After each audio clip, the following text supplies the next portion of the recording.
இன்றைய தியானம் ஞானக்கண். கண்ணில்லா கழுகு வெறும் சிறகு கொண்டு பறக்க முடியாது.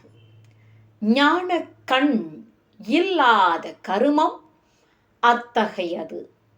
நல்லறிவே, நீ எனக்கு ஞானக் கண்ணை நல்குவாயாக. உடலுக்கு ஒளி தருவது ஞானக்கண். அது சுடர்விட்டு ஒளிரும் போது உடல் எங்கும் ஆத்ம ஜோதி ஒளிர்கிறது.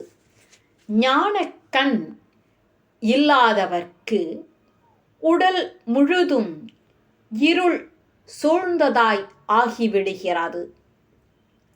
கண்மேலும் கண் ஒன்று உடையாய் போற்றி, கையிலை மலையானே போற்றி போற்றி.